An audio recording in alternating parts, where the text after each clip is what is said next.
Sir please ನನ್ನ arrest ಮಾಡಿ sir. Sir please sir ನನ್ನ ಅರೆಸ್ಟ್ ಮಾಡಿ ಸರ್ ನನ್ನ ಅರೆಸ್ಟ್ ಮಾಡಿ ಸರ್.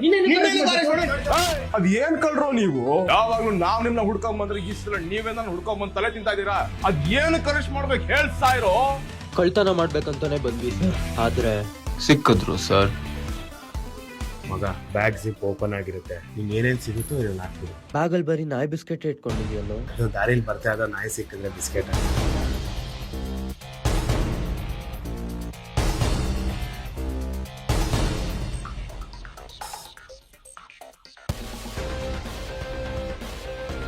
ಸರ್ ಇವಾಗ್ಲೇ ಟೈಮು, ಲಾಕ್ ಮಾಡ್ಬಿಡ್ಲಾ? ಮಗ ನನ್ನ ಕೈಯಲ್ಲಿ ಆಗ್ತಾ ಇಲ್ಲ ಮಗ, ನಾನು ಕಾಲ್ ಮಾಡ್ತೀನಿ ಮಗ ಯಾರಿಗೋ? ಪೊಲೀಸ್ಗೆ. ಯಾಕೋ ಸರ್ ಅಷ್ಟು ವೈಡ್ ರೇಂಜ್ ಆಫ್ ಪ್ರಾಡಕ್ಟ್ಸ್ ಮೇಲೆ ಈ ರೇಂಜ್ ಡಿಸ್ಕೌಂಟ್ ಕೊಟ್ಟಿದ್ದಾರೆ ಸರ್. ಆದ್ರೂ ನಾವು ಕಳ್ತನ ಮಾಡಕ್ ಬಂದಿದ್ದೀವಲ್ಲ ಸರ್, ನಮ್ಗೆ ಮನುಷ್ಯತ್ವ ಇದೆ ಸರ್. ಒಳಗಾಕಿ ಸರ್ ನಮ್ಮನ್ನು ಫಸ್ಟ್. ನೋಡಿ ಸರ್, ಇದು ಒಂದೇ ಕಳ್ತನ ಮಾಡಿರೋದು. ಇಷ್ಟೆಲ್ಲ ಆಫರ್ಸ್ ಕೊಡ್ತಾರ ಸರ್ ಇಷ್ಟೆಲ್ಲ ಆಫರ್ಸ್ ಕೊಡ್ತಿರುವಾಗ ತುಂಬಾ ಬೇಜಾರ್ ಸರ್ ಕಳ್ತನ ಮಾಡಕ್ಕೆ. ಸರ್ ಇವತ್ತಿಂದ ನಮ್ ರಿಟೈರ್ಮೆಂಟ್ ಸರ್. ಅಷ್ಟೇ ಬಾಯ್ ಸರ್.